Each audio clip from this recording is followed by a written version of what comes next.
Shadows of the Louisiana Plantation. 1860. In the sweltering summer of 1860, the Redford Plantation lay deep in the heart of Louisiana, where the Mississippi's humid winds carried both the scent of cotton fields and the secrets of a family long whispered about in hushed tones. The mansion, whitewashed and towering, stood like a sentinel over rows of enslaved laborers bending under the scorching sun. Behind its grand facade lived the patriarch, Jeremiah Redford, a man whose reputation for cruelty was known even beyond the state lines. Yet, even among his peers, his latest actions would cross a line that most refused to speak of aloud. Jeremiah was a widower with two daughters, Carolyn and Elizabeth, both strikingly beautiful and barely in their 20s. They were raised in luxury, their every whim attended to by servants and slaves alike. Yet beneath the veneer of refinement, there was an atmosphere of fear and rigid obedience. Jeremiah's obsession with wealth and the expansion of his plantation had grown over the years, and with it, a sinister plan that would forever scar the family and its enslaved community. By 1860, the demand for slave labor had surged across the South. Plantation owners sought to expand their holdings, and the value of enslaved women capable of bearing children had become almost a currency in itself. Jeremiah, obsessed with both control and profit, conceived a plan so perverse that it would leave a mark on history. He would use his own daughters to produce a new generation of slaves, ensuring both the continuation of his labor force and the consolidation of his wealth. The first whispers among the enslaved community began when Carolyn was brought to a private wing of the mansion, away from prying eyes. A young man named Samuel, purchased years earlier for his strength and obedience, became the focus of Jeremiah's twisted scheme. The men who served under Samuel dared not speak of it, yet every glance and whispered warning confirmed their deepest fears. The Redford daughters were no longer only heirs to a fortune, they were instruments of their father's cruelty. Carolyn's reaction was a mix of confusion, fear, and a strange resignation. Having been raised in a strict household where obedience to her father was absolute, she knew refusal would bring punishment beyond comprehension. Elizabeth, observing her sister's quiet suffering, realized that her own fate might follow the same horrifying path. Both sisters, isolated from any outside counsel, were trapped in a gilded cage built not of iron, but of fear, expectation, and a father's twisted ambitions. The process was subtle at first. Private lessons, seemingly innocent, masked a darker reality. Samuel, who had been accustomed to the harsh treatment of the plantation, now bore the weight of unimaginable demand. Yet, his obedience, forged over years of survival, left him powerless to resist. The first time the act was forced, Carolyn retreated into herself, her laughter and liveliness disappearing under a shadow that would never lift. Elizabeth watched from the sidelines, helpless to intervene, knowing her father's wrath was swift and merciless. As weeks passed, the plantation workers began to notice changes. Carolyn's once radiant complexion became pale and sallow. Elizabeth's nights were restless, haunted by the knowledge of what awaited her. The air of opulence in the mansion was punctured by the muffled cries of those caught in Jeremiah's web. The enslaved women spoke in whispers, offering small gestures of comfort where they could, but the fear of punishment kept them silent for the most part. In the quiet hours of the night, Jeremiah would patrol the halls, his presence looming like a spectre. He would check the rooms of his daughters, ensuring his instructions were followed, and remind them that their obedience would guarantee the future of the plantation. Every corner of the mansion echoed with control and terror, a reminder that in Redford, power belonged solely to the patriarch. By the end of the first summer, Carolyn's body had begun to show signs of the unnatural burden placed upon her. The first pregnancy, a cruel testament to her father's plan, marked the beginning of a cycle that would continue until both daughters were bearing children fathered by Samuel. The mansion, with its grand halls and lush gardens, became a theatre of suffering, masked behind polite greetings and the facade of genteel society. Even among the Redford peers, Rumors circulated, though none dared confront Jeremiah. Some whispered of the daughter's strange isolation, of Samuel's constant presence at the mansion, and of the empty, haunted eyes that Caroline and Elizabeth now bore. But gossip in the South often had little power. It was a culture built on silence, on turning away, and on complicity. The true horror remained confined within the walls of the Redford estate, a secret that could destroy reputations if ever exposed. As the harvest approached, the weight of history pressed upon every soul on the plantation. The cotton bolls, heavy with fiber, mirrored the burden of secrecy and terror in the mansion. Jeremiah walked the rows, counting both crops and lives as if they were interchangeable. To him, the future was secured not through love or compassion, but through control, manipulation, and the exploitation of those closest to him. By the time autumn arrived, Caroline's pregnancy had progressed visibly. She moved through the mansion with a careful, measured grace, a silent witness to her own suffering. Elizabeth, meanwhile, lived in dread of the day her father would summon her. Knowing that her fate might soon mirror her sister's, the servants whispered prayers in corners, offering small gestures of hope, though all knew that true salvation was impossible in a place governed by such tyranny. The Redford plantation, outwardly a picture of southern wealth and refinement, had become a crucible of human suffering.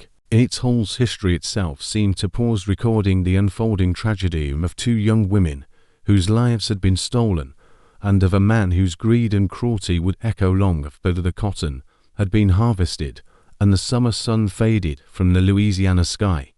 As winter approached, the Redford plantation became quieter, yet tension hung in the air like thick fog. The cotton fields lay dormant, the slaves' labor slowed by cold winds, but inside the mansion, the operations of Jeremiah's cruel design never paused. Caroline's pregnancy advanced rapidly, her body bearing the visible mark of her father's plan. Elizabeth, forced into careful observation, lived in constant dread, anticipating the day Jeremiah would turn his obsession toward her. Samuel, the young man trapped in this nightmare, moved silently through the mansion, a shadow of his former self. Once strong and unyielding, he now carried the weight of guilt, fear, and helplessness. The enslaved community, knowing but unable to intervene, watched from a distance, their whispers only providing fleeting comfort. No one dared speak too loudly. No one dared act. Jeremiah's reach was absolute, his presence suffocating. The first signs of real rebellion came not from the enslaved, but from the daughters themselves. Caroline, though broken in body, began to resist silently.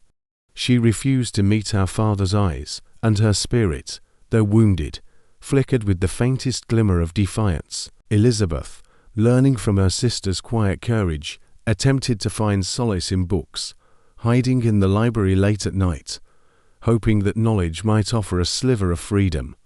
But the mansion had no escape. Every corridor, every locked door, reminded them that they were prisoners of both family and fortune. One evening, Jeremiah summoned Caroline to the parlor under the guise of discussing plantation affairs. The fire crackled in the hearth, casting long shadows across the room. Jeremiah's presence filled the space, a constant reminder of control. Samuel, as always, stood nearby, the object of the patriarch's dark plan. Caroline's heart pounded as she realized this was no ordinary conversation. "Caroline," Jeremiah began, his voice calm but cold, "you understand your duty to this family and its future, do you not?" Caroline's voice trembled. "Yes, Father," she whispered, though inside, her mind screamed. She understood that her compliance meant the continuation of a nightmare, yet resistance could mean punishment far worse than childbirth itself. Jeremiah smiled, a chilling display of satisfaction.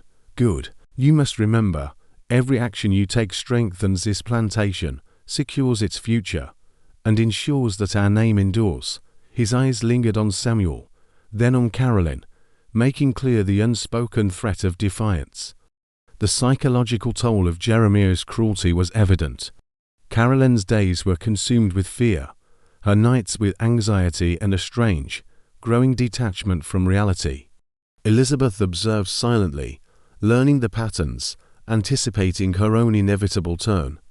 The mansion itself seemed alive with the whispers of past victims, the walls echoing secrets and suppressed cries. Even the servants, hardened by years of toil, could feel the oppressive weight of despair that clung to every corner. By midwinter, Caroline's condition had visibly advanced. The first child of Samuel and Caroline would soon be born, a living testament to the patriarch's grotesque vision. Elizabeth, now constantly shadowed by both fear and grief, struggled to maintain her composure. Their youth had been stolen, replaced with a cruel apprenticeship in survival under the most twisted of circumstances. One fateful night, as a storm raged outside, the mansion seemed to groan under the wind's assault. Caroline's labor began earlier than expected, and the mansion descended into chaos. Servants rushed to assist, but Jeremiah, ever controlling, insisted on overseeing every detail. Samuel, powerless to intervene in any meaningful way, watched in silent horror as Caroline endured both physical agony and emotional torment. The child, a girl, was born into a world already shaped by fear, her cries echoing off the mansion walls. Jeremiah's face remained impassive, his satisfaction evident, while Caroline lay exhausted and trembling. Elizabeth, hiding nearby, felt the full weight of her father's plan. The cycle had begun, and she realized that her own life would follow the same terrifying path. In the days following the birth, the mansion's atmosphere grew darker. The Redford daughters moved like ghosts, their laughter and youth drained completely.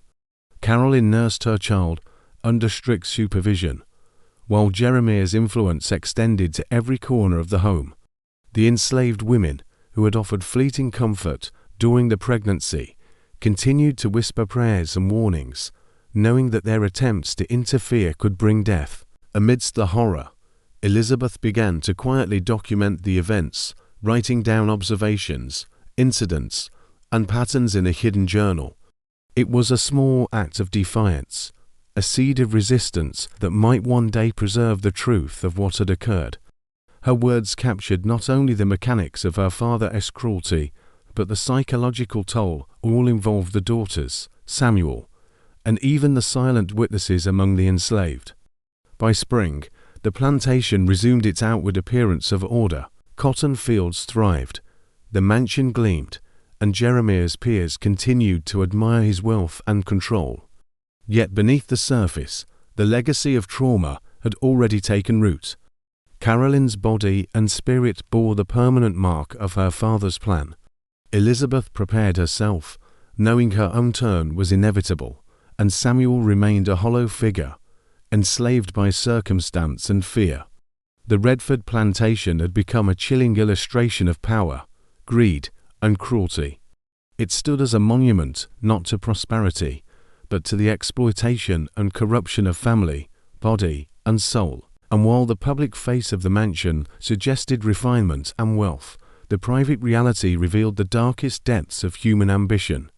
Even years later, the whispers of the Redford daughters' suffering persisted, carried through generations.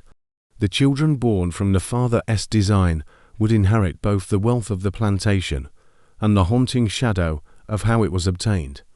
And though Jeremiah believed his control absolute, history would remember not the wealth he amassed, but the terror he inflicted upon his own blood and those enslaved under his command. Spring deepened into summer, and the Redford plantation, outwardly pristine, carried the weight of unseen suffering. Caroline, now recovering from the trauma of childbirth, moved through the halls like a shadow, her child in her arms a living reminder of her father's cruel design. Elizabeth, watching her sister, understood with chilling clarity that her own fate was not far behind. Jeremiah's obsession, once subtle, had begun to focus fully on Elizabeth, whose quiet intelligence and beauty made her the perfect instrument for his plans. Elizabeth's days became a careful exercise in survival. She learned to anticipate her father's moods, to avoid the triggers that could bring him into a rage. Every action was measured, every word weighed. The mansion, which once seemed a place of privilege, had transformed into a labyrinth of fear and manipulation. Even the servants, many of whom had grown accustomed to Jeremiah's tyranny, were unsettled by the increasing intensity of his control over his daughters. One evening, Jeremiah summoned Elizabeth to the nursery where Caroline's child slept. The firelight flickered across his face, emphasizing the cold, calculating expression that had haunted both daughters since childhood. Samuel stood silently, a constant reminder of the unthinkable acts that had already begun. Elizabeth, trembling yet determined, met her father's gaze, though she tried to mask her fear. "Elizabeth," he began, his voice smooth but commanding, "you have watched and learned. You understand the duty of this family. Soon it will be your turn to secure our future, as your sister has done." Elizabeth swallowed hard, the words sinking into her like stones. Her mind raced, weighing the consequences of obedience versus rebellion. To resist could mean punishment, perhaps death. To comply would condemn her body and spirit to the same horrors her sister endured. Yet, within her, a spark of defiance began to take shape, not overt, not yet, but enough to survive in the shadows. Over the following weeks, Jeremiah's plans progressed. Elizabeth was confined to her room more frequently, ostensibly to prepare for the responsibilities he claimed were hers. In reality, these were lessons in control, in submission, and in obedience to his perverse design. The servants whispered caution, warning her of the dangers of attempting escape or rebellion. But escape was nearly impossible. The plantation lay deep in Louisiana swampland, far from towns or roads. And Jeremiah's vigilance ensured that no one could leave unnoticed. Samuel, increasingly despondent, moved like a ghost through the mansion. His presence was both a reminder and a tool in Jeremiah's cruel scheme. He had no power to refuse, and yet every act of obedience tormented him further. The enslaved community, though sympathetic, remained powerless. Their whispers of comfort and hope were small gestures, unable to alter the grim reality. Elizabeth began to notice subtle cracks in the system. The servants, while fearful, had small acts of quiet rebellion, hidden messages, small favors, brief diversions that offered glimpses of support. These acts, though minor, gave Elizabeth a sense of connection, a realization that she was not entirely alone. It was a fragile lifeline, one that required secrecy and vigilance to maintain. By midsummer, Jeremiah's plan reached its next phase. Elizabeth was now considered ready to bear the child that would continue the plantation's labor force. Another generation bound by cruelty. The psychological weight was immense. Elizabeth's nights were sleepless. Haunted by visions of her sister's suffering and the knowledge that her own body would soon endure similar torment, the mansion, once a place of elegance and status, had become a prison of dread and manipulation. Caroline, though physically recovering, was emotionally fractured. Her relationship with Elizabeth shifted subtly from sisterly closeness to a shared understanding of survival under tyranny. The children born of Jeremiah's design were both blessings and curses innocent lives, enmeshed in a system of cruelty they could not yet comprehend.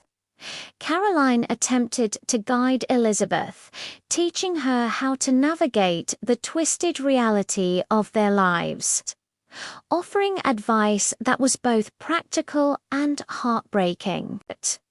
One night, Elizabeth discovered her father had begun keeping meticulous records of the daughters' pregnancies, Samuel's role, and even the anticipated value of each child once they were old enough to work the fields. The realization struck her with horror. Jeremiah had not merely intended to control, they were instruments in a financial and strategic plan, their humanity irrelevant. The mansion's walls, silent witnesses to countless horrors, seemed to close in, emphasizing the inescapable nature of their imprisonment. As the second pregnancy approached, Elizabeth made a quiet, dangerous decision. While outwardly compliant, she began documenting everything in secret, her observations. Her sister's suffering, the enslaved workers' whispered warnings, and even her father's detailed notes. The journal, hidden beneath the floorboards of her room, became a small act of resistance, a testament to memory, truth, and the hope that someday the story might be known. Samuel, increasingly hollowed by despair, silently observed Elizabeth's quiet defiance, while he remained powerless to act. The knowledge that someone recognized the horror gave him a faint sense of solidarity. For the first time in months, he felt a subtle flicker of hope that the cycle of cruelty could someday be revealed, if not stopped. By the end of summer, Elizabeth's physical condition confirmed the reality of her father's plan. The second generation of children for the Redford plantation was inevitable, a grotesque continuation of his legacy. Yet, within Elizabeth, the spark of defiance had grown into a quiet flame. She had begun to understand the power of observation, of recording truth, and of surviving mentally, even as her body was forced into obedience. The Redford mansion, still gleaming in the southern sunlight, concealed layers of terror that would remain hidden from the public eye. The enslaved laborers carried their own scars, the daughters bore physical and emotional wounds, and Samuel's silent suffering echoed through the halls. History, in its most private form, was being written within those walls, not by acts of heroism or love, but by endurance, observation, and survival under the most horrifying of circumstances. Autumn arrived, and the Redford plantation bore the outward trappings of order and wealth. Cotton fields stretched toward the horizon, and the mansion, immaculate as ever, reflected the prosperity of its owner. Yet beneath the polished exterior, the true story of Redford remained hidden, etched in the bodies, minds, and spirits of those who lived within its walls. Caroline and Elizabeth were no longer mere daughters. They were instruments of a plan so cruel it seemed unimaginable. Elizabeth's pregnancy progressed under careful watch, the mansion's halls echoing with the rhythm of control. Jeremiah monitored every detail, counting not only crops and profits, but also the unborn children, calculating their potential as future labor.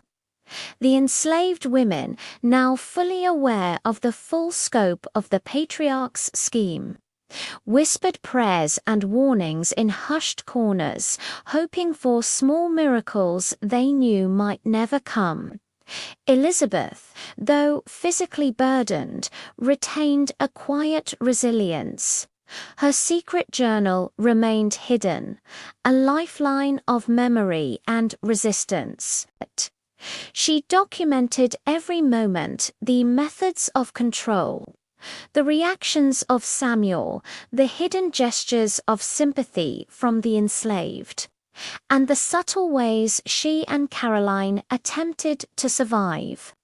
The act of writing gave her strength, a sense of purpose amidst despair, and a small hope that the truth might someday be revealed. Caroline, already mother to Jeremiah's first child, attempted to prepare Elizabeth for what lay ahead. She spoke in whispers late at night, her voice heavy with both love and sorrow. "You must survive, Lizzie," she said. "Remember who you are. Don't let him take everything from you." The bond between the sisters, though strained by trauma, became a source of endurance. They shared an understanding that neither could express fully, yet it sustained them through the endless days of manipulation and fear. As winter approached, Elizabeth gave birth to her child, a girl, under the same cruel oversight her sister had endured. The cries of the infant mingled with Caroline's child, a chorus of innocence surrounded by exploitation. Jeremiah, ever meticulous, recorded the event with satisfaction, noting the continuation of his plan. Yet even he could not suppress the small, subtle acts of defiance. Caroline's soft songs to her child, Elizabeth's whispered prayers, Samuel's silent protectiveness when possible. The birth marked both an ending and a beginning. The Redford daughters had survived their father's perverse ambitions, yet at great cost. Their bodies and spirits bore the marks of manipulation and abuse. Samuel, hollowed but present, remained a witness and unwilling participant. The enslaved workers carried the story silently, their lives intertwined with the Redford legacy of cruelty and control. Despite the horrors, a fragile thread of hope persisted. Elizabeth's journal remained hidden, a record of truth, a potential testament for the future. Caroline and Elizabeth, while forever altered, had survived and retained some measure of autonomy in their thoughts, memories, and acts of quiet rebellion. In their silence, they created a small, enduring resistance against the absolute control of Jeremiah. The children, born into this oppressive system, were destined to inherit both wealth and trauma. Yet the seeds of awareness had been planted. Elizabeth's writings, if discovered, could reveal the hidden reality of Redford Plantation, its cruelty, its manipulation, and the endurance of those who suffered within its walls. History, though often written by the powerful, had been quietly observed, documented, and preserved by those who lived through its darkest chapters. Jeremiah, confident in his control, could not foresee the full consequences of his actions. The mansion, its halls polished and rooms grand, hid the scars of human suffering. The daughters, the children, and Samuel carried these scars forward. A living testament to the perverse intersection of wealth, power, and cruelty.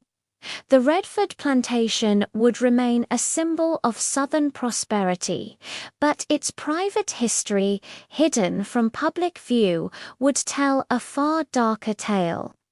In the years that followed, Caroline and Elizabeth navigated their lives under Jeremiah's watch.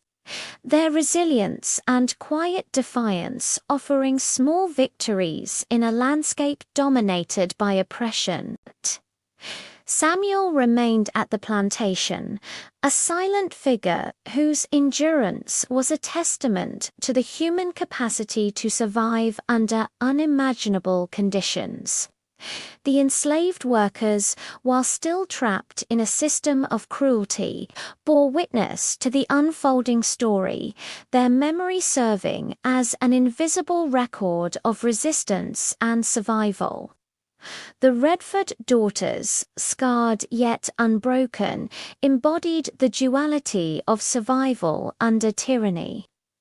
Their lives, though forever altered, were a quiet rebellion, an assertion that even in the depths of cruelty, the human spirit could endure. Jeremiah's ambition had created wealth and control, but it had also created witnesses, memories, and a story that would one day emerge revealing the full horror and the quiet strength of those who had lived it. And so, the legacy of Redford Plantation remained a story of power, cruelty, and survival, recorded in whispers.